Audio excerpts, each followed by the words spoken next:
Well, hello, and welcome to a brand new week after we've been gone for a week. We are back. He's It's Vince true. DeDario. I'm Sean Stires. Now, this show, of course, was gone for a week. You were Well, you were technically still gone. around. Yeah, You were I gone was for gone. a week, and I was gone for Jesse a was week. gone Jesse for a was week. gone for a week. Yeah.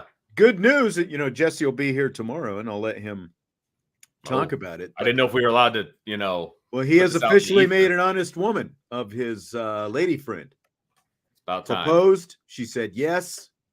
So I want to know, and I won't be here tomorrow, and I don't even know if you know the answer to this. Was she surprised? very. Really? Okay. Yes. Good for him. Yeah. So apparently, they went on a trip together to West Virginia. It was like a golf kind of week kind of thing. And after he proposed, and I'll let him tell the whole story of how it happened tomorrow, but she told him that before they were going on, because this is like their 4-year dating anniversary. That's Okay. kind of part of why they were going away. She told a friend of hers apparently that there were no signs that it was going to happen on this trip. So the only sign is that he's still a deadbeat, and that's right. Question. That's right.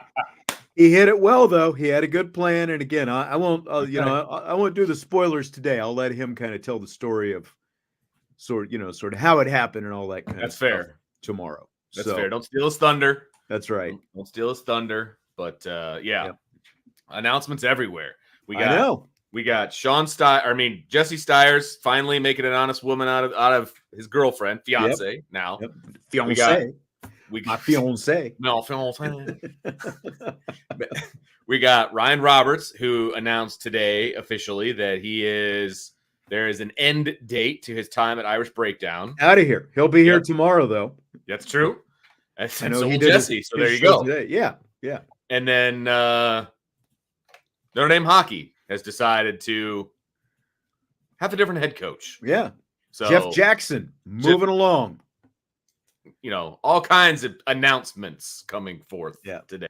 We'll save the Jeff Jackson hockey talk for rapid fire. We'll get into that a little bit, but the news just came out within the last maybe half minutes. hour or so. Yeah, half hour, 40 minutes. And there's somebody in the chat that always wants us to talk about hockey, and I don't remember exactly who that is. So you're going to get your wish. I want to say DK and/or Stymie, big on the hockey talk. All right. Well, you're going to get your wish for a very short period of time. Yeah, very, very short. Yes, but Decaf was dropping it in the chat in here. Jeff Jackson. It's going to be a coach in waiting scenario, and again, we'll save that. Yep. For rapid fire. Tommy, I'm glad you no longer have to look on a swing overlooking an empty pool contemplating what to do with your life in the 90 minutes. We're here for, man. That you missed while we were gone. I mean, we did give you extra time in the afternoon show. So there was extra time to fill. It just wasn't now. I mean, yes. Yeah. But glad to be back, though. Glad to be back. Yes. It was, and again, I'll hit some of the high notes and low notes from my little vacation trip in rapid fire. Notes. It was interesting. I'm glad Father David is here, and I hope that he hangs around for the whole show because we spent the majority. We went to Niagara Falls, spent the majority of our time in Canada. We actually stayed. There's Niagara Falls, USA, on one side of the river. Right. Canada Falls, Canada, on the other side of the river. And we stayed in Canada the entire time, went up to Toronto. So I've got some Canada observations that I wasn't expecting to have. Put it that way. When was the last time you were at Niagara Falls? Never been. This is the first time. Oh, okay. Okay. Yeah. Have you ever been there? As a child. I believe I was in 8th grade with the last time that we went, because there's pictures of me in like my middle school, letter jacket, right? Okay. Now, we were on the Canadian side as well. I have heard, without visual proof, of course, is that the Canadian side is a lot better than the American side. But I don't know that from like personal viewing. It's not my observation. That's not my observation. Yes. Oh, man. Okay. Okay. Yes. I will leave that to you because I don't have much more commercialized. Oh, yeah, I'm sure. Much more commercialized on the Canadian side. That doesn't surprise me, though, because, well, I shouldn't say that. And this Father David, to be quite honest, I don't want to blow all the information right now. Father David says we're jerks, Sean. We know this. I was expecting Canadians to be a little bit nicer. Let's just leave it at that, and we'll save it. I always thought that was kind of like their MO. I know. Like, they don't have anything else to offer, so they might as well be nice. Yeah, and I'm not saying that like I'm joking.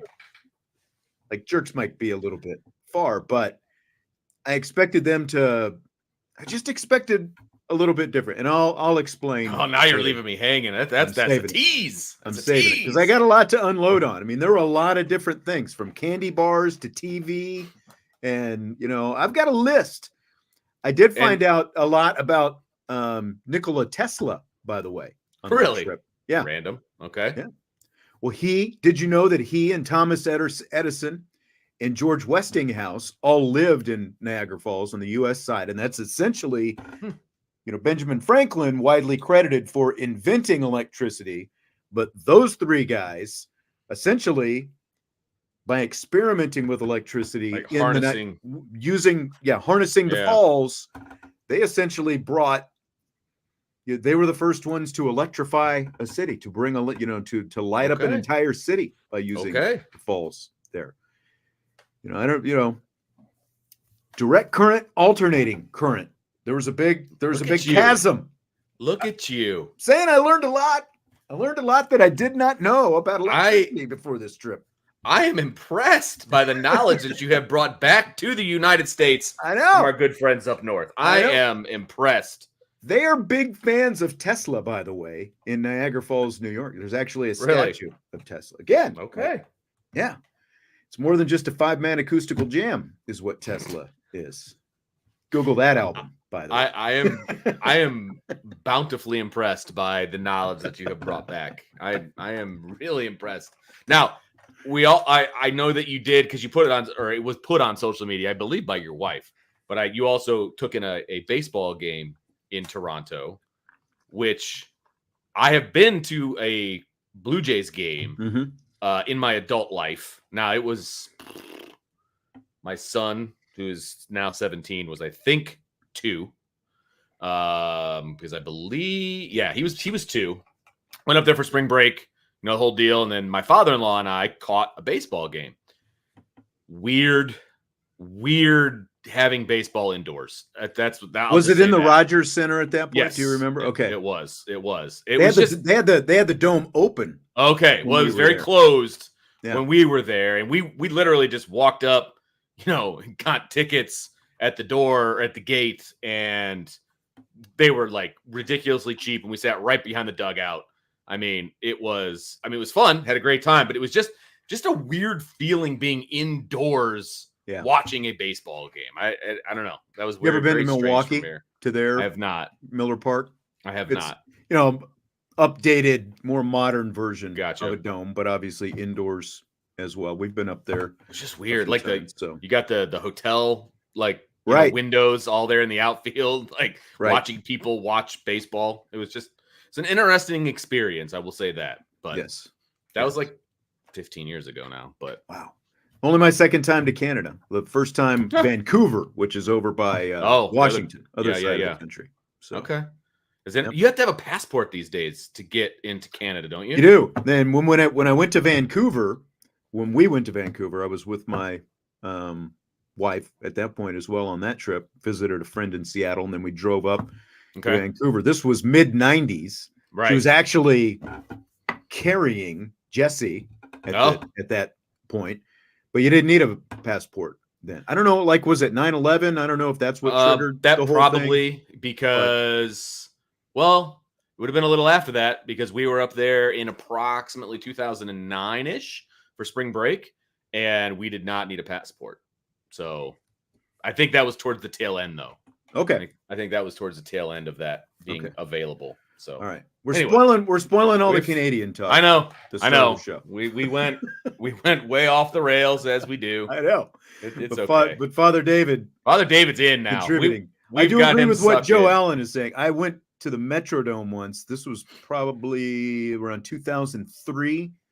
Notre Dame baseball was playing in a tournament up there. It was like University of Minnesota would host a tournament every year. But February, and Yeah, I remember get to that. play in the Dome. But yeah, it definitely, like the Rogers Center made the old Metrodome look like a palace.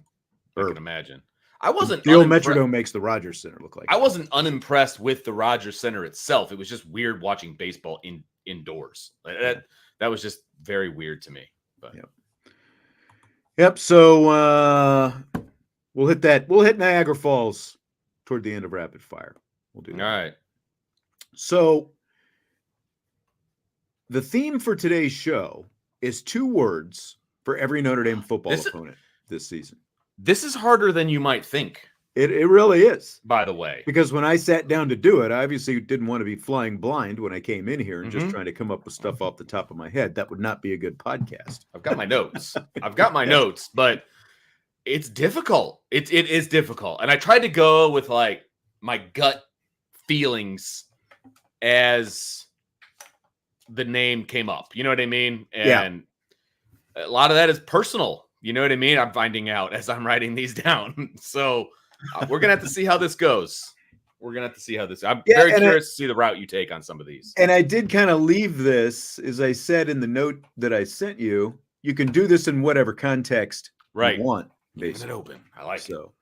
Yeah. So I posted something on the Champions Lounge, and if you're not a member of the Champions Lounge, and I don't know what you're doing, but so asked a few people, some people chimed in with some of their own. So some examples like, they did like a sentence kind of a deal. Well, not a sentence, but but both words had to do with the other one. Right. Like they went together, I guess, not individual like ideas. Oh, I see what you're saying. Yeah. Like Lumberg for Texas A&M said landmark win, NIU practice session, Northern Illinois. Purdue, not rivals. I like that. Stanford, what happened? Georgia Tech might surprise. So, yeah, kind of one theme there. Then Salty, Texas A&M has mad cows. Wow. Purdue, Boilermaker derailment. He went like, yep. Yeah. USC, very interesting choice of words there. Yes. Florida State, tomahawk chopped. Okay. So, those are kind of some of the examples from some of the listeners. Let me see. Joe, Texas A&M, Mr. Football, ? Miami, MAC champions. Very true. Louisville, sweet revenge.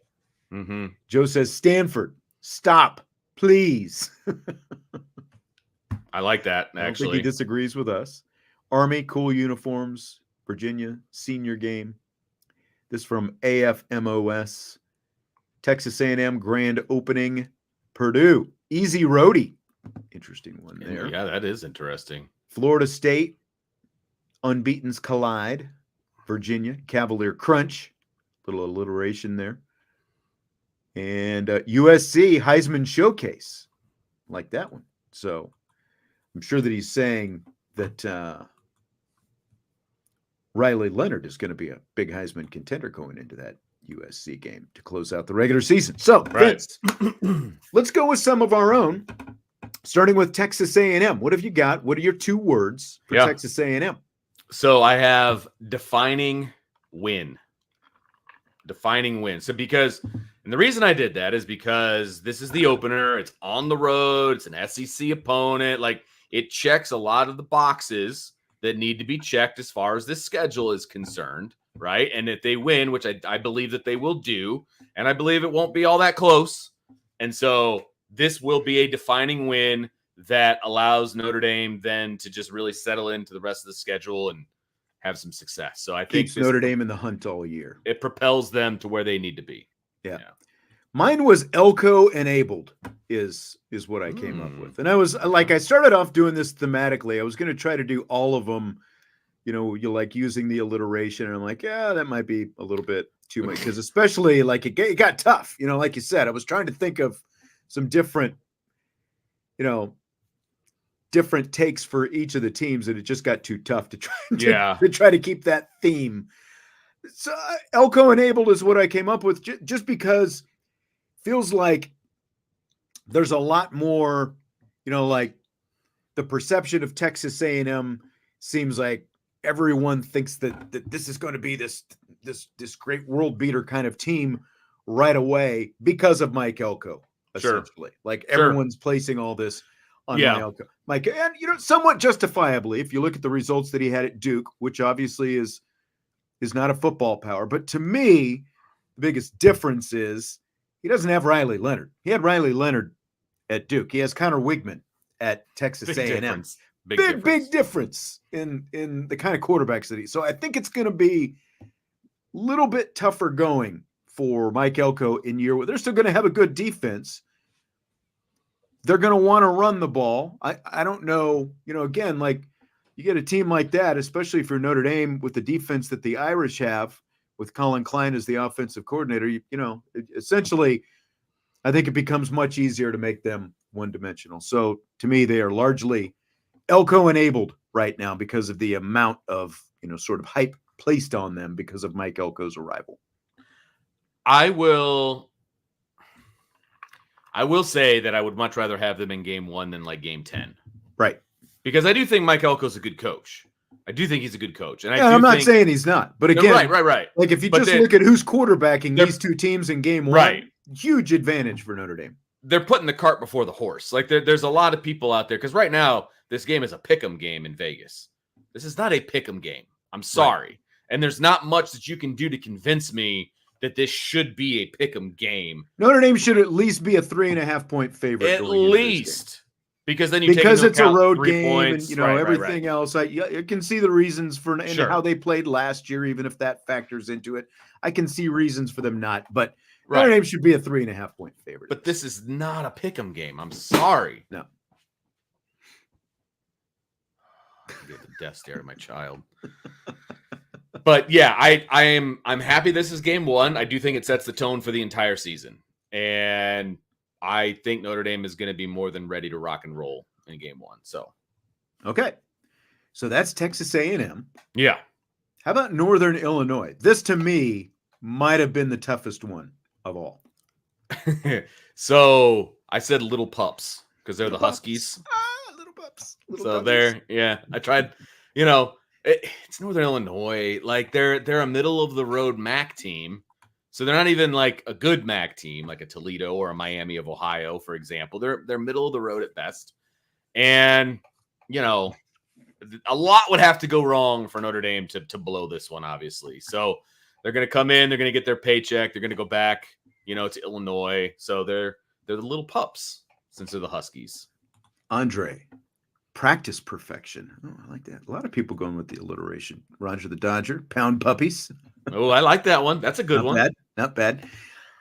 I said quarterback question because they were 7-6. Okay. They were 7. No, I don't know how deep, but I mean, they had a decent quarterback last year. Rocky Lombardi, who signed with the Cincinnati Bengals. He'll be in training camp with the Bengals this summer. But so they lost him. They had a decent quarterback last year. They still went 7-6. And Lombardi's brother, by the way, he's got a brother named Bo who plays for Army that Notre Dame will see later in the season. But see, look at you. Look. Hey, the bell is here. You got the bell. You get the bell on that one. That was a nugget. I like it. But I mean, they brought in a couple of different transfer quarterbacks. So I think that this is not a game that Notre Dame should have to worry about. But there'll be a big, again, like if you have an experienced quarterback like this guy Lombardi, who's on an NFL roster now, maybe changes your thinking a little bit. But I just think quarterback question is the one that I rode with because of the fact that I just think, it's like game 2. Like I'm expecting even less out of Northern Illinois because of what they're going to have to try to piece together, I think, at the quarterback position. Right. No, that's fair. That's absolutely fair. All right.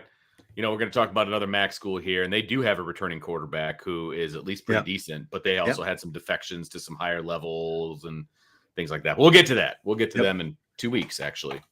But first, yes, Purdue. See, I said old rivalry because I do think the Purdue Notre Dame is a rivalry. It's older. It has not been renewed, obviously, in a little bit. They are not what they used to be, but there were some pretty epic Notre Dame Purdue games back in the day. There were. And if Notre Dame is all about tradition, then this is an old rivalry. And I personally would like to see it come back on a more regular basis. I was a little bit more what I would say Vince-like with what I came up with in this one. Dumb drum. Yes. Drum. Yes. I hate that drum. I do too. Drum. I do. I mean, it is all that we heard about when they came here. What's that been? 3-4 years ago? Whenever it was either during COVID or right after. Yeah. Whatever the situation was. Couldn't get the drum in the stadium, and all we heard about was, we can't bring our big drum into the stadium, and like that matters. So bang that drum all night because it's your home game. You can do whatever you want with it. There's all kinds of room out there on the field. But I mean, you're right. It is an old rivalry. I've said before, I realize that, especially for people in this area, they really liked when Notre Dame and Purdue were playing every year just because there's so much local interest in it because they're only a couple hours away, obviously. But to me, Purdue is a stepchild school. I mean, they're a stepchild to IU. They're a stepchild to Notre Dame, and they carry that attitude with them. So yeah, they're going to have a decent quarterback, though. They got Hudson Card coming back. Remember the guy who started off at Texas? Had a solid year last year. Nothing great. They were only 4-8, though. So Ryan Walters' second season going to be interesting to see how they're maybe able to turn things around a little bit. Yeah, dumb drum, though. I like that, though. That's about that. I mean, you're to use a Purdue kind of tone here. You're driving the petty train, and I like it. You're the conductor, and I appreciate that. All aboard. That's right. All aboard the petty train. I love it. Love it. All right, Miami, Ohio. Yeah. What's your 2 words for Miami, Ohio? I wish I was a little more petty than I am right now, but I all I think about when I think of Miami of Ohio, and partly this is kind of where, like, I guess the personal part comes into, right? So I'm kind of in check with like the kickers and stuff. So the Lou Groza Award winner came from Miami, right? And he's now at Alabama. But I put Groza and then Martin for Chuck Martin. Like that, if my kid wasn't trying to be recruited right now by MAC schools, all I could think about would be the fact that Chuck Martin is coming back to Notre Dame. I mean, that's the storyline here. And I was a big fan of Chuck Martin when he was at Notre Dame. And so he has a good thing going down there. I mean, there's no doubt about it. So they're the reigning MAC champs. So, I mean, he had a good last year, and it's interesting. They obviously go 11-3 last year, 7-1 in the MAC. They win the second MAC championship that Chuck Martin has won since he's been there, and he's going into his 11th season now.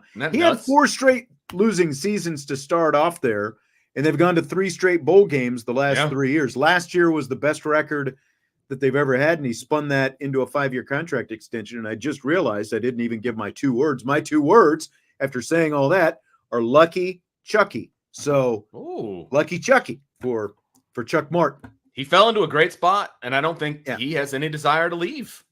I mean, I don't know. I'm sure that some Power 5 has knocked on his door at some point when he's winning. He's won 2 titles, like you said, and they've had sustained success now for the past few years. And so I'm sure somebody's knocked on the door. And before last year, I had no idea that Miami of Ohio was literally in the middle of nowhere. Like, it's cornfield. Oh, you're in the middle of town. Like, it is middle of nowhere. And they literally built a town around the university. Like, that's it. Oxford is the university. So I've never been there, but that sounds a little bit like Storrs, Connecticut. Okay, so I've never been to Storrs. Most of the town is the campus itself, with like a little bit around it. And I've never been to Athens, Ohio, where the University of Ohio is, but I've heard that that's maybe fairly similar. There's not at least in terms of off the beaten path, and that kind of thing. There might be a little bit more in town than what Miami, Ohio has to offer. It's outside of Cincinnati, so like you could call it, I guess, a suburb of Cincinnati, but it isn't like you think like, oh my God, am I ever going to get there? And then all of a sudden you're in the middle of town. Like, it is that kind of a trip. And it's a beautiful campus, though. I will say that it's a beautiful campus. I'll leave it at that. It's nice. It is nice, but it'll be a win, obviously. Yeah. But yeah, like you said, Miami's got a little bit better quarterback situation. But Gabbert, again, younger like, brother. Yeah, like what you look at with these MAC level teams, as you said, Miami kind of their after faring as well as they did in the MAC last year, you're going to lose some players who want to try to move up a level and play a little bit better level of competition and give themselves, at the very minimum, kind of like Sam Hartman, a chance at some NIL money someplace. Sure. And then two, obviously position themselves with a better chance to maybe get to the NFL ultimately. Absolutely. Those high level players can go basically cash in, at a bigger school. I mean, there is NIL in the MAC, but it is nothing close to what it would be at an SEC school or someplace. I mean, let's not kid ourselves. You know what I mean? So yeah, big time opportunities for some of those people. And I'm not surprised that they would go chase that down. 1 year of service can set you up for a little while. So. All right. So we're doing, for people jumping in here maybe a little bit late, 2 words for every Notre Dame opponent. We're 4 in. And I felt like, like you said, this is tough. I felt like it was actually easier if you just did 1 word to describe it as opposed to 2. But that's what kind of part of the challenge. Yes. Well, I still don't have anything for one of the schools. I'm still trying to rack my brain for one of the schools we haven't talked about yet. Yeah. Okay. That makes things interesting. Yeah, it does. But we're at Louisville, which should be fairly easy, I would think. Louisville. Depending on how you say it. Louisville. You got to talk like you've got some marbles in your mouth. So what are your 2 words for Louisville? This was easy. Revenge game. I mean, those are my 2. They should not have any problem getting up for this game. Let's just put it that way. They were embarrassed when they went down to Kentucky, and they should welcome the Cardinals with open arms and an ass whooping is what should happen. Yeah, this was relatively easy, and I went along the lines of yours. You said revenge game. Mine is unexpected motivation because of last year. Like you wouldn't have expected. Yeah. You wouldn't have expected a home game against Louisville like you were going to need, right? Some kind of, like extra motivation, basically. But obviously, because of what happened last year down in Louisville, you ended up needing some extra motivation. Yeah. And I'm really curious to see if they're able to kind of keep things going with what Jeff Brom was able to do in year 1 down there. Is he going to be able to keep that going? They lose Jack Plummer, the quarterback. They had a lot of other key losses as well. They're bringing in a quarterback who has already played 6 years of college football at Oregon and Texas Tech, and that's going to be their guy. So he's got some experience. He's not quite as experienced as Jack Plummer really was, but so they'll have a completely different quarterback this year as well. And it sounds like, I can't remember if it was Marcus Freeman who said it a few weeks ago. Like this, they are motivated for this Louisville game, though. They're motivated. For sure. They've used it as motivation. Show. How about Stanford? I punched my ticket on the petty train for this one, and I said, "Last time?" ? And I wanted to throw in like the prayer hands emoji as well, but I didn't know if that would be cheating. But like I looked at Notre Dame's future schedules, at least the next few years, and Stanford is nowhere to be found. Now the schedules aren't complete either. I think next year they've got 11 publicly announced games, so they're still going to be adding one probably at the beginning of the season. So I would think that would not involve Stanford, which would be fantastic. I mean, I am done with the Stanford thing. I'm done with it. Yeah, they haven't renewed the contract with Stanford yet. It sounds like it could be trending in that direction. That might happen. Ugh. You're right. Like neither one of us would be shedding any tears, and there's some others as well. No one, we wouldn't be shedding any tears if that series came to an end. But it sounds like Joe is kind of on our train as well.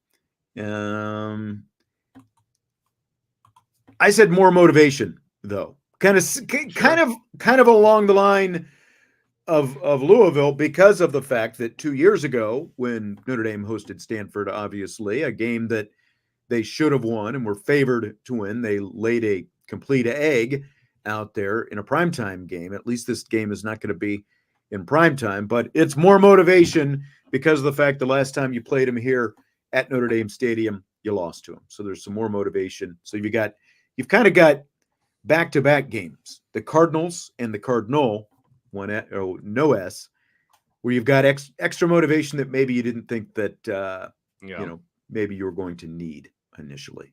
There you go.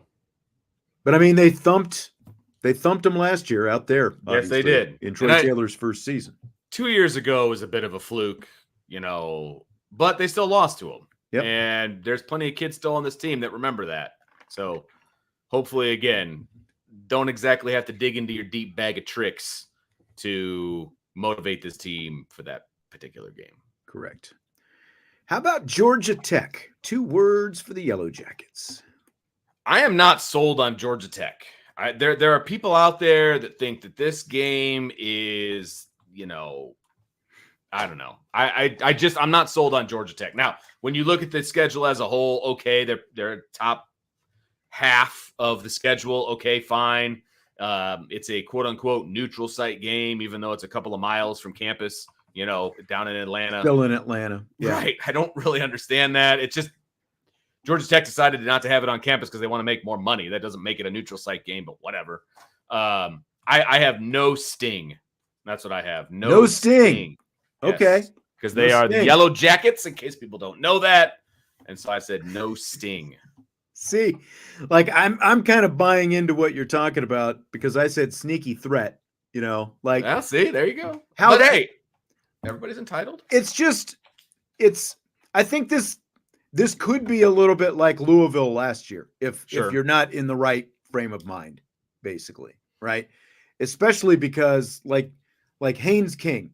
Have people heard of Haynes King? Haynes King is not a household name, but he's a good quarterback. He's a little bit, kind of maybe a poor man's Riley Leonard to an extent. He had 27 touchdown passes last year, a lot of interceptions. He threw 16, but he also ran for over 700 yards and 10 more touchdowns. So a nice dual threat quarterback for a team that went 7-6 last year under Brent Key, who he took over as interim coach when they fired Jeff Collins a couple of years ago, and they went 4-4 that year. And, were they great last year? No, but 7-6 overall, 5-3 in the ACC. That's, a solid little team. So that's why I said, sneaky threat, because I who knows if they continue to show that kind of improvement, maybe they could challenge in the ACC. And I just think that it's one that you definitely can't afford to overlook when you've got a pretty good dual threat quarterback like King. They just have a brutal schedule, frankly, and I don't think it's going to do them any favors. And I think that they could get demoralized fairly quickly, unfortunately. So I think that part hurts them to a degree. I mean, they're playing 1, 2, 3, 4, 5. They have 6 ranked teams on their schedule. Mm-hmm. That's a lot. It is. That's a lot of teams. And then they open, obviously, with Florida State in Dublin, Ireland. So, yeah, it's going to – look, maybe they'll be better than I think they are. Won't be the first time I've been wrong. Won't be the first time today that I've been wrong. But, I'm going to have to see it to believe it. Let's just put it that way. All right. I like it. How about Navy? So, again, I went with the first things that come to my mind when I think of Navy, and I went with respect, and I went with option. Like, those are the 2 things that I immediately think of. Respect, option. Yeah. Respect and option. Like, those are the, that's it. That's Navy, It's funny because most of the replies I think that we got in the Champions Lounge had something to do with respect. And that's the mutual respect game. Yes, right? It is. And it's cliche as hell. There's no doubt about it. It's cliche as hell, but it's still true. It's still true. I still like having them on the schedule. I would never, if I became the athletic director at Notre Dame, I would make sure that game never went away. I fall in that category, but it's still a game that you should dominate, and it should not be close. I just said triple option because Yeah, honestly, it's just the first thing that I think of when I think of Navy. Triple option. So I don't know. Probably not a whole lot more to add to that. It's just it's Navy. Yeah, I mean, it's you want to get through it, as Craig said, healthy. Yeah, get through it without any injuries. But I mean, you want to get through every game without any injuries, right? Here's the other thing. There's been like 10 years where there has not been an injury in that game because the rules are different. Right. And that's why Navy and Army and Air Force, that's why they aren't as relevant maybe as they used to be because they can't cut anymore. And so there's still that old thing that everybody holds on to because you're right. You want to make it out of every game healthy. I mean, that's obviously the key. But there's no more injuries against Navy than there are against anybody else. It would just be a random football injury. You know what I mean? They're not having to practice getting cut blocked and all of that stuff. So it's just different. It's different. Florida State. We're into November now. Florida State. So I don't know. We don't have any Florida State people in here, so they're not going to care. But I said, first I put DJ. Okay, because when I think of Florida State this year, it's DJ Uiagalelei, right? I mean, that's who you're thinking about. So it's DJ. That's my first word. My second word is blue. Like, you see their new uniforms for this year? I have not. They're like fully powder blue. Now, is that an alternate uniform or is I that believe just, so. Okay. Because I guess they've got some powder blue like in their uniforms. And so they just went way overboard, in my opinion, with it's terrible. In my opinion. Maybe it means something, but they're terrible. So DJ Blue is what you went with. DJ and Blue. That's what I went with. Yep. That's your Florida State. Yep. Okay. Told you, completely random. But that's what I did. Yeah. I went nationally restored because they've won double-digit games the last couple of years, and obviously everything that they did last year before getting pasted by Georgia in the Orange Bowl. They will have DJ Uiagalelei as the quarterback this year. So a lot of people think that maybe Notre Dame and Florida State go into this thing, both of them undefeated in early November. Now that is an interesting look because it's not even powder blue. It's kind of an aqua blue, wouldn't you say? It's terrible. I'm sorry. When you look at those, do you think Florida State? No, you don't. I mean, I think, I don't know. The jersey sales aren't worth it, man. Like, I don't know. Would you want to see them wear those to Notre Dame Stadium? Primetime game? It would make me want to beat them even worse, basically, I think is what that means to me. Like, those are just not good. I don't know. Not good. Yep. Yes, Joe, Notre Dame did beat DJ Uiagalelei down. He beat him twice. He's 0-2 at Notre Dame Stadium. Now, the first time he was here, he had a good game. He didn't win, but that was the game that went to overtime and the whole also thing. His first start and all that kind of stuff. He slung it for a bunch of yards, but that goes back to the conversation about the backup versus a starter, right? When you come in as a backup, you got no pressure whatsoever. He was just sitting back there, slinging the ball around, doing the thing. And then when he came back to Notre Dame Stadium as the starter, Notre Dame made him look bad. Had his number. Yep. Man. Had his number big time. So it's going to be interesting to see what DJ can do with this Florida State team. A lot of people are writing them off because of DJ. He has an ACC championship under his belt. He's won the conference before. So it's not like he can't do it. Well, and let's not act like he was horrible when he was at Clemson. He had a down year. That year as a starting quarterback when he was starting all year, and he decided that a change of scenery was going to be best for him. And then he goes to Oregon State, and obviously there's no more Pac-12 now. So he left. He's still going to have some pretty good talent around him. So I'm not going to write him off. He's got a ton of experience. He's just as much a threat, I think, as anyone. Oh, sure. So no doubt about it. I look forward to that game. I think that game will be a lot of fun. I mean, it is Florida State. It's an old school kind of I don't know if you'd use the word rivalry. I don't know if there's been enough Florida State Notre Dame games, but there's been big Florida State Notre Dame games, right? So I do look forward to that game for sure. Josh Collin for one, maybe two Florida State losses by the time they play that game. I mean, it's possible. Let's look at the schedule. You say I want to look at their schedule because I know I've got Clemson. Yeah, they have Miami.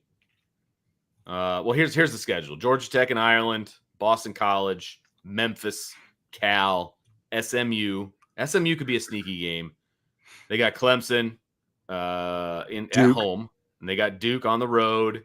They got Miami on the road, and they got North Carolina. So, yeah. I mean, they could have 1-2, or they could be undefeated. I mean, it could go either way, really. I mean, that's not an easy 4-game stretch going into Notre Dame. That's very true. Somewhat reminiscent, kind of the stretch for you, not necessarily going. I was going to say for USC, not necessarily going into Notre Dame last year, but the stretch around it because they had to play Oregon, and they ended up with it was like Oregon, Notre Dame, UCLA. They played up pretty much all the best. I think Utah was in that stretch. They had a really tough stretch last year. It'll be like, I think Duke and North Carolina will take pretty big steps backwards this year. They got some pretty big shoes to fill at the quarterback position and, coaching at various spots. But you're absolutely right about that stretch, right? Because they're going to be at Duke. They're going to be at Miami. They do host Clemson. But it's coming off that SMU game as well, which I think is going to be that's on the road. I think that's going to be a tough game for them. Don't overlook the Mustangs, the Tangs. No, not at all.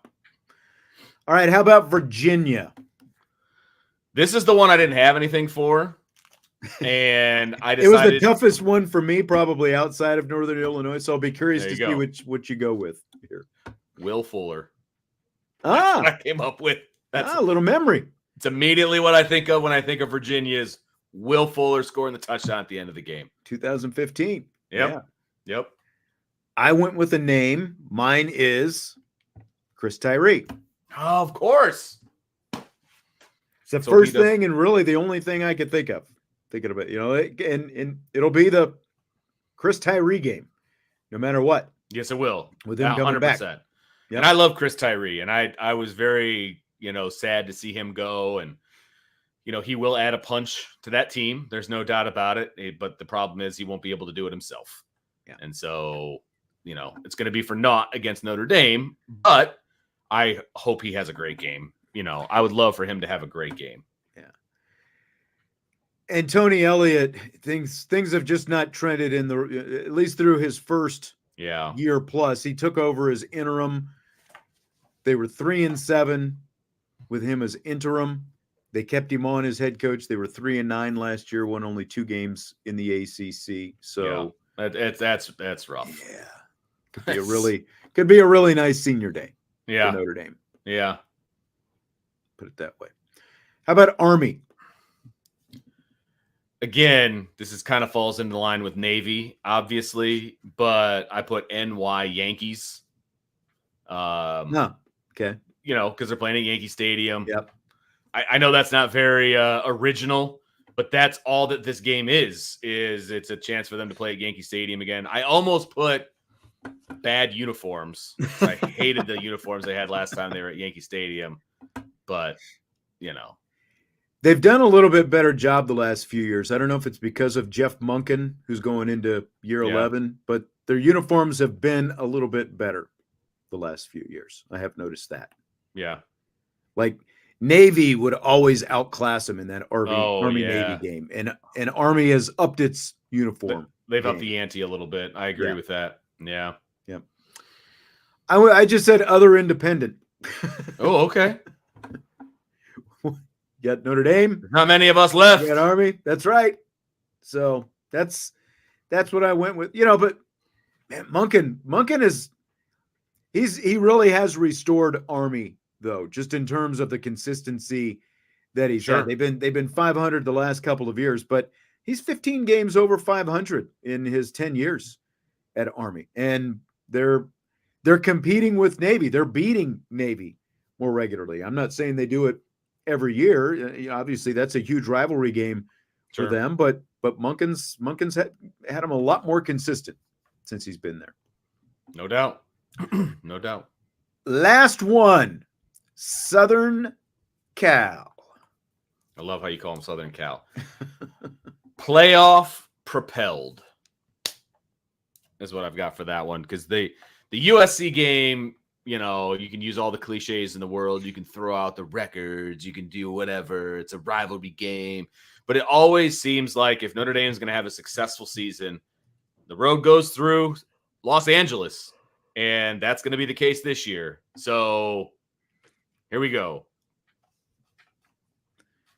USMA 87 chiming in on that 15-year rough patch that Army had prior to Monken. But hey, they got the right guy now. I mean, Southern Cal went defensively lacking.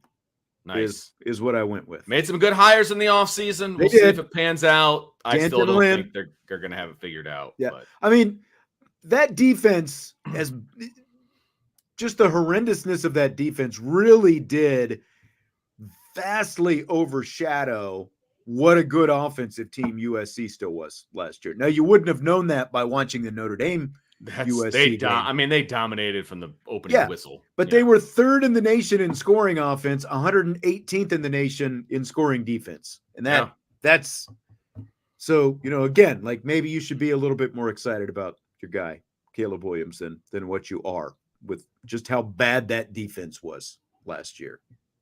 But, that's the biggest question that they have, obviously. Can they fix that defense? Will they at least be a serviceable defense, especially going into the Big Ten? It's going to look a lot different for them this year. Roger Dodger not showing a whole lot of faith in the Trojans. Man, just saying. We have a lot of prophylactic references. Just say I was just surprised to see that coming from a Trojan fan. That's all. No faith in the Lincoln Riley era, I guess. I guess not. Man. I guess not. All right. Well, that's going to do it for 2 words for every Notre Dame football opponent. You made me think on a Monday. I'm not sure how I feel about that, but here we are. It did make me, again, it made me think more than I thought I was going to have to think. Like coming up with, and I saw someone else did like a 1 word for every, and I'm like, how about 2 words? Let's up this degree of difficulty a little bit. We'll go 2 words instead of just 1. But it was significantly harder than I thought it was going to be. It was. Agreed. Are you ready for rapid fire? I haven't had a rapid fire in over a week. I'm having rapid fire withdrawals at this point. So I am very fired up for some rapid fire today. All right. Excellent. Fired up for rapid fire. Fill in the blank. It is blank that Notre Dame wide receiver Jaden Greathouse has switched his jersey to number 1 this season. It's clearly Salty Virginia Peanuts' idea that Notre Dame wide receiver Jaden Greathouse has switched his jersey to number 1 this season. I did find that to be very interesting that he is going to be wearing number 1. 19 never seemed to fit him, in my opinion. I don't know. I believe he was 9 in high school, which I think is why he went to 19. And, of course, 9 is taken offensively at Notre Dame by a certain tight end. And so apparently he just decided instead of shaving off the 1 to become 9, he shaved off the 9 to become 1. So, okay, let's go. Jaden Greathouse, let's go, number 1. And I love it because I think the last Notre Dame player to wear number 1, besides that stupid season where they were trying to go game to game. Remember when? I know who this is. Trivia time. Is it Derek Mays? No. Oh, it's not. But he's probably the last Notre Dame wide receiver to do it. Lewis I Nix. thought that's what you said. Lewis Nix wore it for a year. Do you remember that? He did. The year after, and I think it was 2013, he wore number 1. I remember that year. I'm pretty sure he's the last Notre Dame player. No. Okay. I may have mistakenly said wide receiver, but I meant to say Notre Dame player, period. Well, like John Baptiste had it last year. Did he? Mm-hmm. You're right. I forgot. Totally forgot about that. But I don't think anybody on offense has had it in a long time. So that's right. That's and it's been treated because of that. It's been treated with sort of, like the the trophy of numbers, Yes. basically, you know? Yes. I agree And I'm with that. glad to see, with all these guys going to single digits and stuff like that, Right.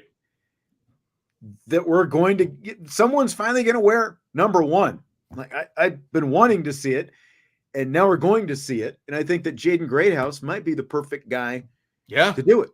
Look, You know, if he's going to be the number 1 wide receiver, why not wear the number? I mean, let's go. They have instituted obviously 0. Braden Lindsey was the first one to wear 0. And right? before that, you're right. I don't think I'm kind of sifting through the rosters here over the past numerous seasons, and I think you are 100% accurate that the last person to wear number 1 was it was a little further back than that. I'm at 16. When was he on the team? Lewis Nix. Yeah. He would have been like 11, 12, 13, Oh, is it that far back? Range? Yeah. Greg Bryant as a running back had it. He was the last offensive player in 2014 to wear number 1. Forgot about Bryant. Matt was guessing George Atkinson. Yes. Yeah, I forgot about. And then the year before, it was Greg Bryant and Lewis Nix that wore it. So there you go, 2013. Okay. So, but yes, I'm excited about it. I think that's great. Yeah. Not that a number, matters that much, but I think it's going to be. It matters. A wide receiver, like number 1, definitely seems like a wide receiver number to me. 100%. And I mean, look, no one can look at Jordan Faison in number 80 and see it wrapped around him and think that's a better looking number than 5 or 6. He's going to be 6 now. He's going to be a single digit. Like, no one can look at that and be like, yes, 80 is what you should have stayed with. Don't change to 6. No, he looks better in a single digit. And I agree. I think Jaden Greathouse looks better in 1 than he does in 19. I concur. Yeah. Completely concur. Big frame, fast, all that. Man. He's going to make 1 look real good. Perfect. That's for sure. He's going to make 1 look real good for the next couple of years. Perfect fit. I agree. So Clemson transfer Bo Collins says he brings explosiveness and big-time plays to Notre Dame. Chris Tyree averaged 18.6 yards per catch last season, which was the top number for any Irish receiver who had at least 20 receptions on last year's team. Do you buy or sell Bo Collins topping that number this year? I will sell it. I need to see it to believe it. And I'm not saying that Bo Collins isn't a good player, because he is a good player. And my mind is definitely clouded by the fact that when I was at camp at Notre Dame last week, up in the upstairs area, where the media usually sits, that's where they had the parents. And then on the big screen, they kept on a loop the Notre Dame Clemson game, the most recent one that was at home. That's not the most recent. The most recent Clemson home game that Notre Dame just wiped the floor with them. And Bo Collins was a no-show basically in that game. And so that's my most recent memory of Bo Collins, was him just getting absolutely shut down by Notre Dame secondary a couple years ago. So it's a sell for me. I think the ball is going to be spread out a little bit more. Maybe that helps that number get a little bit bigger because he won't have as many opportunities. That's definitely a possibility, but I don't know. I just don't think of Bo Collins and think big plays. I think he could, be a possession guy. He could do a lot of different things. He's going to help this team, obviously. Is he going to be the number 1 guy? Maybe. I just think there's just a lot to be figured out before I'm ready to anoint him the big play receiver at Notre Dame. Yeah, it still feels like Chris Mitchell is more in that mold of the big play type guy than Bo Collins. But, Collins he's got 3 years of playing experience, and he's averaged around 14.5 per catch in that time. He had the one season 2 years ago where he averaged around 17 yards per reception. But so, I mean, he has had some long plays, like pretty much every wide receiver will at some point during the season. But he, I don't know, like being a possession guy, maybe it's probably going too far to say he's going to be that kind of guy. But at the same time, I just like over 17, 18, I don't see it. I see like maybe, like a 16.5, 17 kind of is the ceiling that I would put him at. for this season. So I'm going to sell it as well. There we go. Still think he's going to be a big part of the offense, but I don't think he's necessarily going to be that kind of guy. Yeah, exactly. Fill in the blank. Fighting Irish head coach Marcus Freeman taking his family to the WWE SmackDown in Chicago over the weekend is blank. It's confusing. I don't know what else to say. You ever been to a pro wrestling event? Not in person. I tried to watch one on TV when I was in high school, and I was bored to tears. But he took his entire family, all 6 kids and his wife, and they're sitting there in the front row. So I don't know how that went down. I don't know if he lost a bet. I don't know what exactly happened there, but he had that's some FFF right there, forced family fun at its finest right there. But I give him credit for doing that. Somebody in the family obviously wanted to go. I can't imagine it was Marcus Freeman. You know what? Well, maybe it was Marcus. His wife really looked into it from the photos that I saw. I know online. Maybe it was her. But it was it looked like they were front row from the pictures as well. So it's like, hey, if it's nationally televised, Marcus Freeman should just go to everything because he'll be right there. He'll get the best seats in the house. They'll put him on TV. It's great for Marcus Freeman. It's great for Notre Dame. It's great for the family. It was only in Chicago, so it wasn't like they all got on a plane, or maybe they did. I don't know. But that's a pretty quick jaunt over to Chicago, do that. But somebody must have wanted to go though, right? Somebody. Like one of the kids, 2 of the kids. I don't know. I don't know his oldest son that well. Obviously, he's a really, really good actual wrestler as opposed to the fake wrestling of WWE. Maybe he's into it. Maybe his younger kids are into it. I don't know, but he's like, hey, if we're going, we're all going. I do like that part. I think that's fantastic. I know. But like when I was, I would have been a couple years older than him. Like we went to, this was like late 80s. We went to a big it was WWF still back then, but down in Wichita, Kansas at, I think it was the Memorial Coliseum, maybe something like whatever it was. Like we went and we were like 10 rows back. I don't know how we got such good seats because it wasn't even like you could buy stuff online. We had great seats, like 10 or 12 rows back. So we were right there. It was pretty cool. It was fun, but that is the one and only time I've ever been to a pro wrestling. I look at it maybe like hockey. Like I'm not going to watch hockey on TV, but I really enjoy going to hockey games. So maybe it's something like that, like a race, like a NASCAR race. They put me to sleep watching them on TV to a degree, but in person they are a blast. I've always loved going to NASCAR races. So, maybe it's something like that. Michael says that Freeman's into wrestling. His best friend is James Laurinaitis, whose dad is a big time wrestler. I believe wasn't Laurinaitis' dad one of the Road Warriors, like Hawk and do you remember? Like I know that you got me on that one. Into wrestling. I think that his dad was one of the Road Warriors, if I remember. So Michael, are you saying for a fact that he's into wrestling and then there's just a connection there? Or is it like, my best friend's dad was an accountant. I'm not going to watch him, add up a tally sheet. Yeah. So it's like Hawk and Animal. That's who it was. Okay. Sloppy Joe says his dad was Animal. That's right.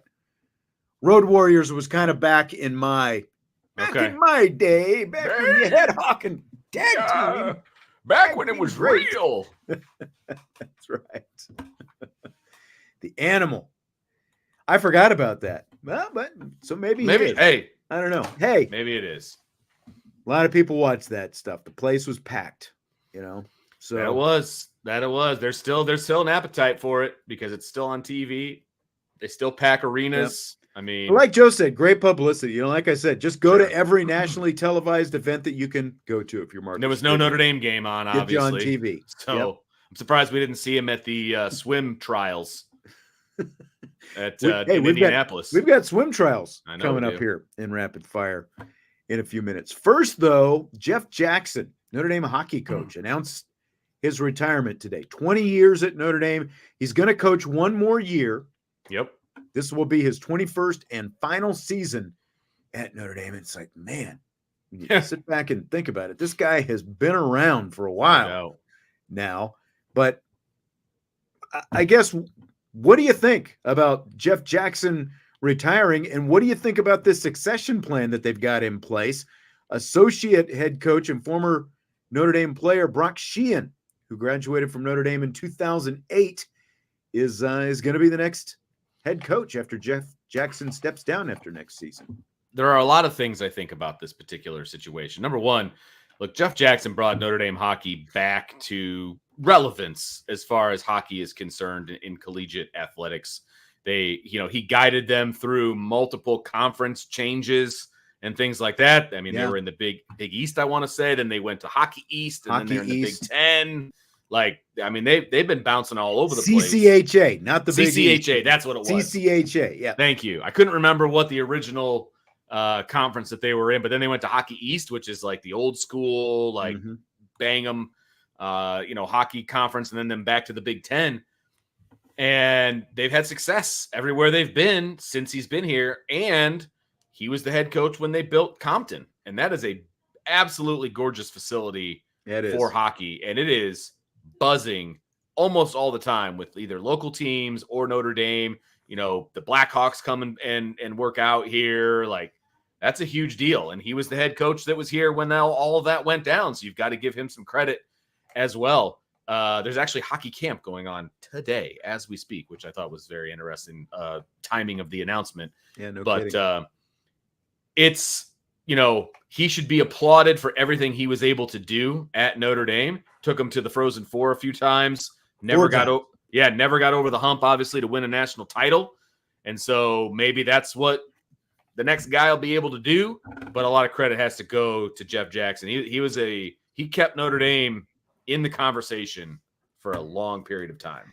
Jeff Jackson, he's a little bit like Gene Hackman to me, because and I don't mean this as a shot, but Jeff Jackson, I look, he's 69 years old. I mean, he's basically looked 65 for the entirety of his tenure he has at Notre Dame. He has looked the exact, like I said, like Gene Hackman, when he was 35 and Gene Hackman when he was 65. You couldn't tell the difference if you saw photos of him, right? And that's a little bit like Jeff Jackson. But I mean, the guy is obviously a winner. He won 2 national championships when he was at Lake Superior State before coming to Notre Dame.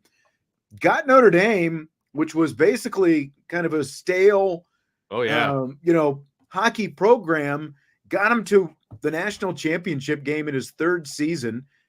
Runner-up a couple of different times, 4 Frozen Fours. I mean, just a fantastic career that he's had at Notre Dame. And that's why it does seem like a little bit of a shock, because he just felt like a guy who was just going to kind of maybe, keep this thing plucking along forever. They've missed the NCAA tournament the last couple of years. So, not sure maybe how that comes into his thinking and that kind of thing. But I like the succession thing. And I like the fact that you're going to have a Notre Dame guy taking it over, and Brock Sheehan, a guy who's been with the program, obviously played for Jeff Jackson and has coached under Jeff Jackson the last couple of years as well. So it's good that they've got a plan in place. Yeah. With Brock Sheehan.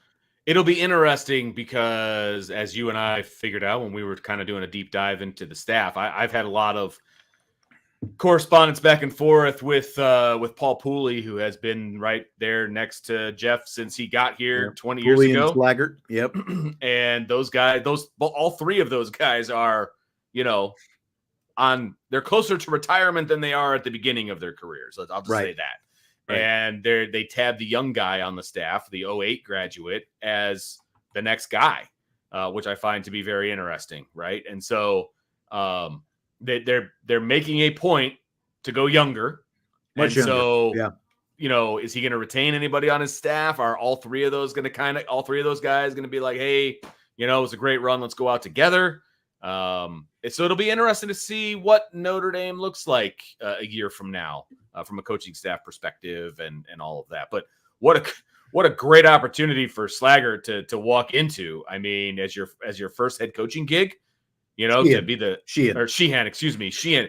I did this before we started the show. I know. Too. We were talking before the show, and you got all the names confused. I got them all mixed around. No, that's not Pooley. That's not. So got them all mixed around. But what a great opportunity for him in his first head coaching gig to be at the University of Notre Dame in that beautiful arena, and the team, the roster that he already has. It's not a rebuild by any stretch of the imagination. So he's got a great opportunity in front of him.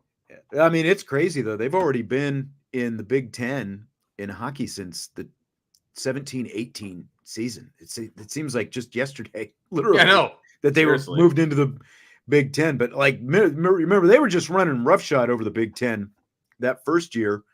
They won the Big Ten in their first season in the conference, which I'm sure made everybody in the Big Ten very happy that Notre Dame comes in and just runs over everybody. But unfortunately, they haven't had a Big Ten championship since. But remember, that was the last time they finished runner-up in the NCAA, that 2018 season. So just a great run. Hopefully they kind of go out on a high note. That'd be awesome to see them get back into the tournament, make a little Frozen Four run, and maybe finish things off the right way for Jeff Jackson.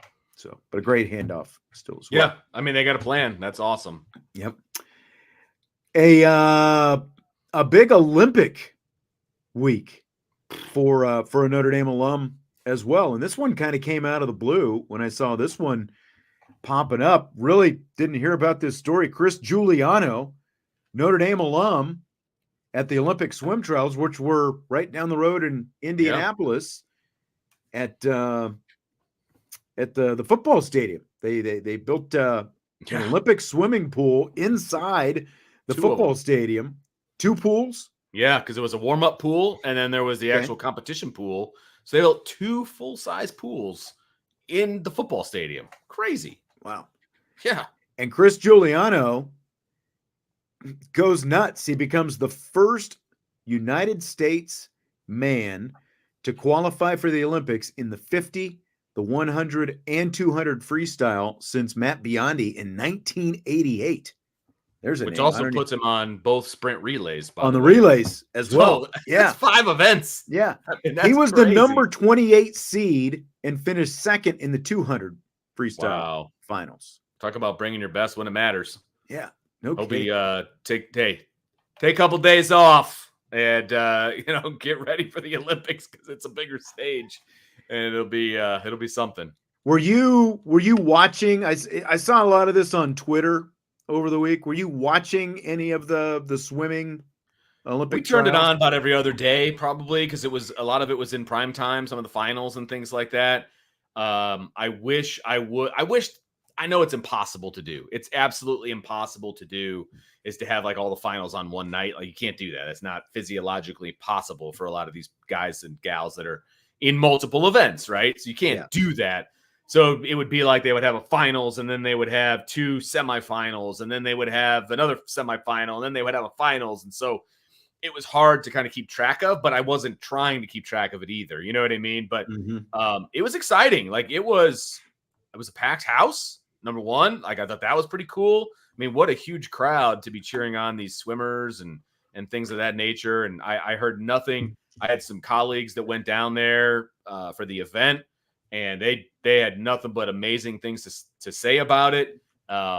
They allowed high school kids the week prior to the trials compete in a couple of day long meet to like test everything out. Okay. And so they had those kids up on the big screen, and they were doing like they treated it exactly like the USA trials for these high school kids, which I thought was a really cool experience for those high school kids. You know what I mean? Kidding. No kidding. So that was really cool. So yeah, it was first class all the way. In Indiana swimming is really, really good. And there's a bunch of Indiana swimmers on the USA swim team, which is really cool. A lot of young people. There's 2 sets of siblings on the team, and I believe one set of siblings is from the Indianapolis area, went to Carmel, that kind of deal. And there's 4 or 5 or 6 Indiana swimmers on the USA team. So pretty cool. Very cool. I wonder, because like the College World Series is going on right now, and I know at least the last few Olympic trials, they had been doing it in Omaha, right down there where the college. So I don't know if like, because of the timing of the Olympics, and they needed to have the trials this weekend, and that's why they did it in Indianapolis. Exactly what happened. Yeah. Because obviously with hotels and stuff like that, you couldn't do both the trials and a big event like the College World Series at the same time in a city as small as Omaha. But I mean, just everything that you heard coming out of Indianapolis, building these pools and doing the whole thing, as successful as it was, like maybe the swim trials end up in Indianapolis going forward. I don't know. It's going to be interesting. I know, obviously they're going to have to rebuild the pool every year if they want to do it in Indianapolis, which I'm sure they can do. If you're packing them in a football stadium for the swim trials, I think you can afford to do that if you want to, right? That's absolutely true. There's actually a high school in Fort Wayne that purchased the pool that they built at Lucas Oil, and they're going to transport that pool to Fort Wayne and then build a building around it. Really? Isn't that crazy? No kidding. Yeah. Interesting. Yeah. So Sloppy Joe says Omaha's like 500,000 people. Yeah. I mean, but that's relatively not that big. When you're talking about hotels and the whole thing, when you're talking about two big events like the College World Series and the Olympic trials at the same time, there's just not enough hotel rooms in a city. Right. And if you're trying to compete with the College World Series and the Olympic, like I said, with the high school deal that they did and the Olympic trials that they did, like you're talking almost a month's worth of time. You know what I mean? When you're talking about hotels and all that stuff. Yeah. So that's a long period of time that they needed. Yeah. But I mean, as far as Giuliano, this Notre Dame guy, I believe he qualified. Yeah. He finished first in the 100 freestyle final. So, I mean, you're talking about a guy with, as well as he did, he's got to go into Paris as like a gold medal contender. Sure. It seems like, with the kind of trials that he had. So that's awesome. That's awesome for a Notre Dame guy like that to have the weekend that he had down there in Indianapolis. So hopefully, I know, you and I, like, I didn't watch the trials because Canadian TV, which I'll get to here in a bit. Obviously, the U.S. trials were not on.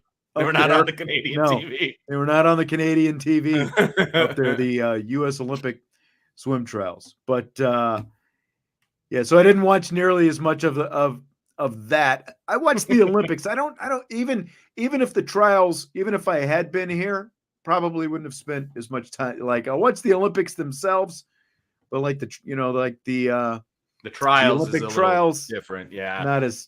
I hear you. Like I said, we turned it on kind of in the background at times when I was doing some other work and like things like that. But we've talked about this numerous times because you and I have been doing shows together for 20 years.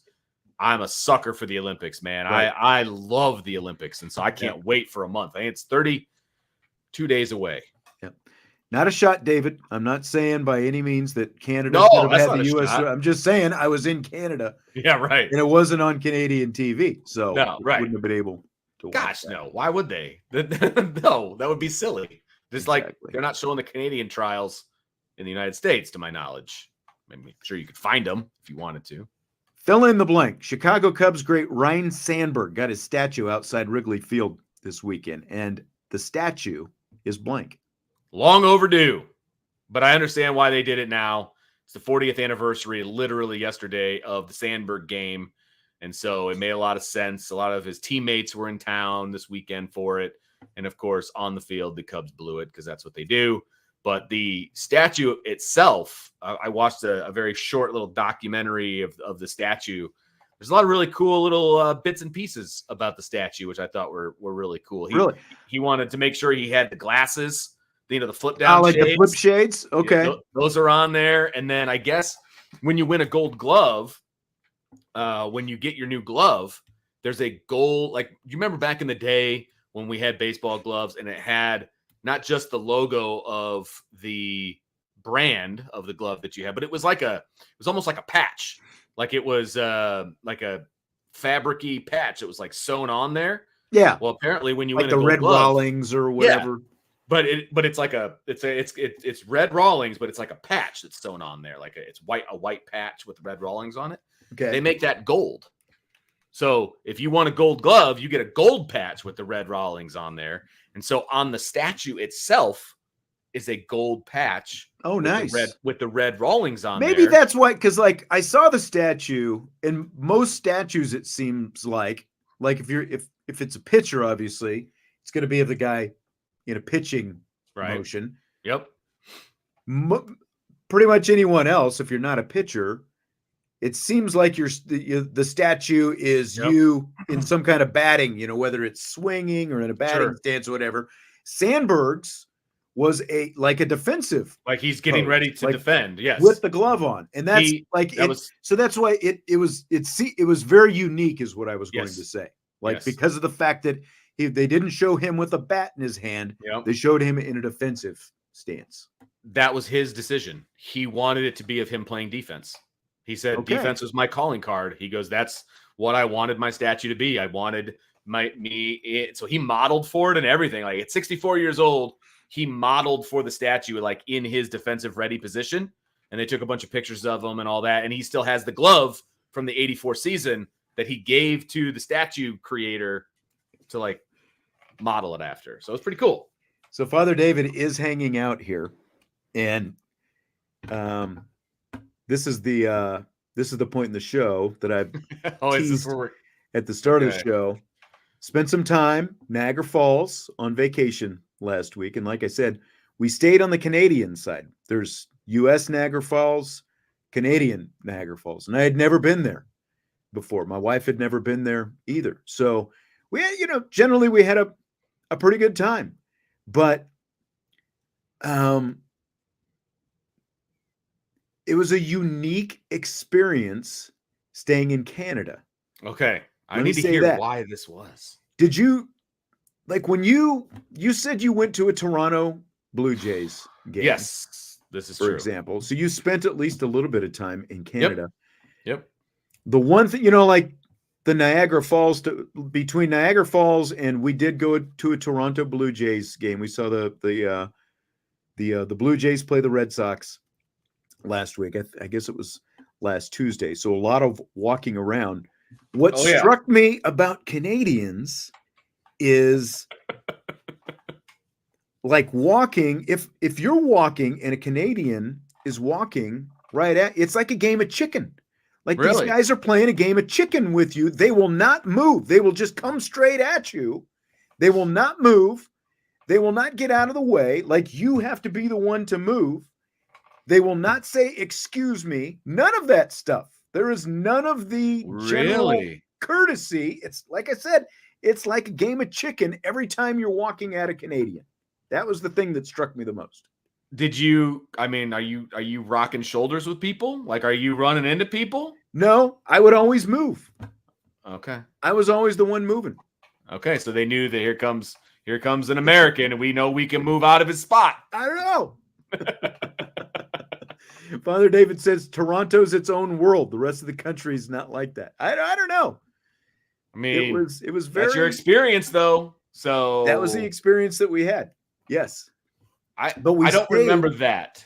Yeah, but God, that's 15 years ago. I have trouble remembering what I had for lunch yesterday. Yeah. So we stayed in what we thought was going to be an Airbnb. My wife booked it on Airbnb, and like they advertised this as it's like these lofts.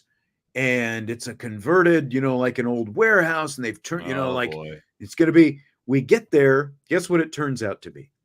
A hotel. A hotel. Not an Airbnb. And my wife was even like interacting with the person about, getting the key. And I kept like, how do we get the key? Because we'd never stayed in an Airbnb before. Like, okay. Get the key? And well, you get there and you go in and you go in the building actually. And there's going to be somebody to give us the key. And they're probably thinking to themselves like, "Is this person never stayed at a hotel before?" But that's not how they advert. It was a relatively new hotel. Okay. And I think that's good at least. They put it on Airbnb. Okay. To sort of market their name out there. Because my wife was interacting with this person who we thought was, like renting us the place, and she was like, "Oh, there's this massage place nearby. You should go get a massage." That kind of stuff. That's yeah. But Canadian side though, very, very touristy. Like literally, like, there's a lot of like casinos and stuff Oh, really? on the Canadian side. Yeah. And it's I like, didn't know that. we were walking around and I was like, man, this, like, outside these, because it was like a strip and like very, touristy type between, restaurants and, whatever else. Like, it was, had a very Vegas strip kind of feel. Gotcha. Yeah. I bet you, since the last time I was there was 1994. Okay. I would imagine things have changed drastically since then. I don't remember that being the case. Now, granted, I was a kid, so that was a long time ago, but I don't remember it being the way you're describing it. I bet you it's gotten worse. Carnival games. Yeah, that was like a lot of carnival games. And it is 30 years ago. Yeah. 30. Have you ever had an O. Henry candy bar? I don't think so.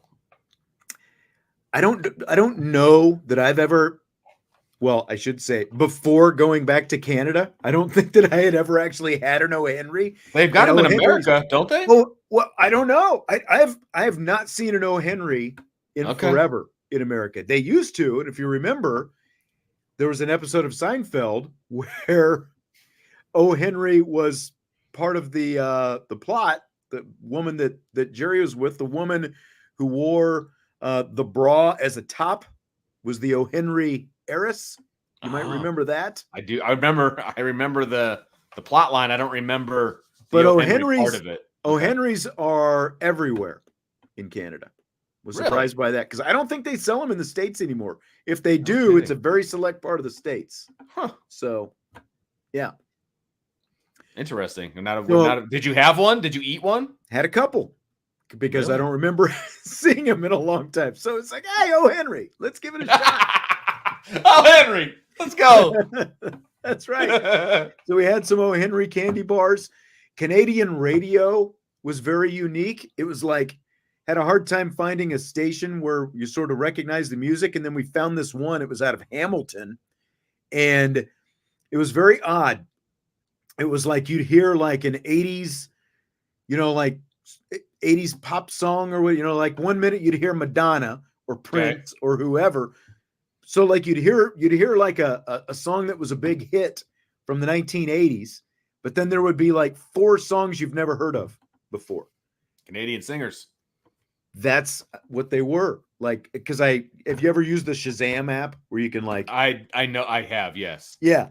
Not in a long time, but yes. They were Canadian artists that I've never heard. And I don't know if it's a thing because like, like if like music on the radio, you have to pay like in America, they call it ASCAP fees and stuff like that, where you have to, like pay rights, to play the music. So maybe as a Canadian radio station, they're obligated to play, like, so many Canadian artists or something like that. Okay. I don't know. Yeah, there you go. Father David, they have to play a certain amount of Canadian content. Real thing? Oh my gosh. Wow. Interesting. Very interesting. Never heard of that before. I had no idea. Yeah. We also, Frasier, there was not a whole lot on like TV that we recognized. So we would watch a Frasier marathon every night when we would come back to the hotel. Frasier of all things. There was like a channel that had Frasier on all night long. So we'd watch. Aren't they rebooting Frasier? They did reboot it, and kind of mixed reviews, I think. Oh, it's already been out. That tells you. Where did it come out on? Do you know? I think Paramount is where it's streaming. Oh, that's why. Okay. Yeah. But we enjoyed it. It's good. So you had your Notre Dame hat on at the baseball game.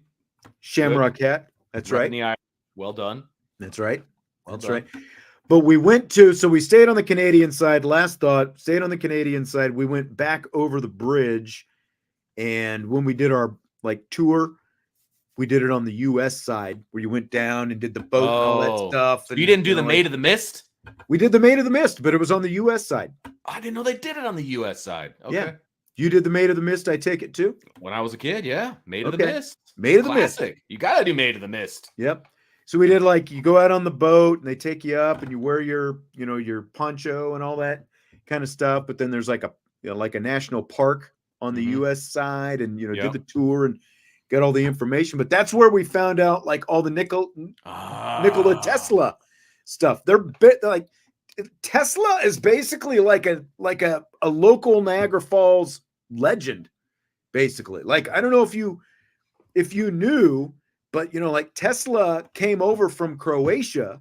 He goes to work for Edison, and Edison tells him, like, hey, you do this work for me and I'll pay you $100,000 or whatever, because he's trying to perfect electricity and all this different stuff. So Tesla does it, and then Edison stiffs him, doesn't give me the money. And Edison's like, oh, I was only joking. I was never going to pay you 100 grand. So Tesla gets ticked off and he goes to work for George Westinghouse. And now this is where they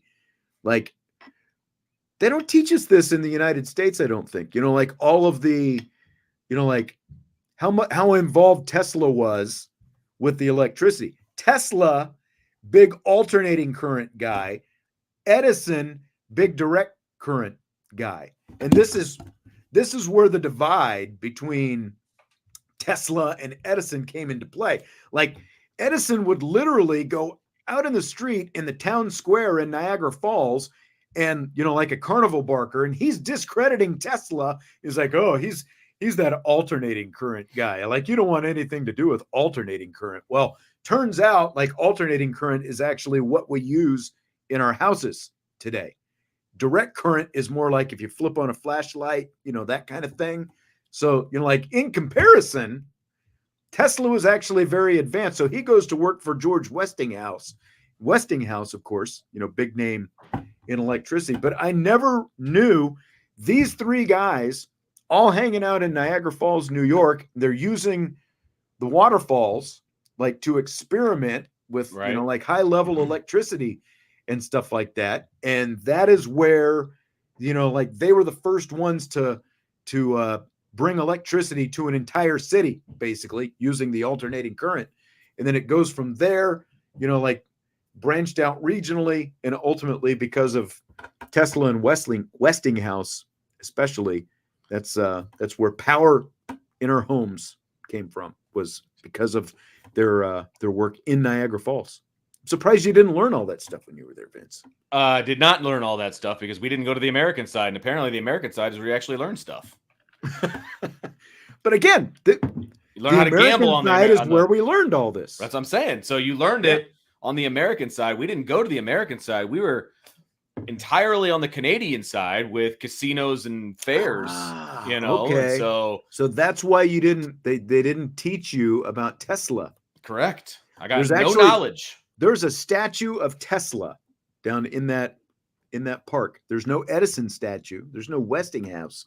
They love some Tesla in Niagara Falls. Now, isn't Niagara Falls, United States, is near Buffalo, right? That's right in that neighborhood, right? Yep. Okay. Like if you're coming up on the geography, right, east side of Lake Erie, from like driving from Cleveland, you go through Buffalo. Stop and got some wings, by the way, and then just a few miles from Buffalo, Niagara Falls, and then the river. Go across the bridge over the river. You're in Canada. Gotcha. So, okay. Yep. Gotcha. Sounds like a heck of a trip. It was.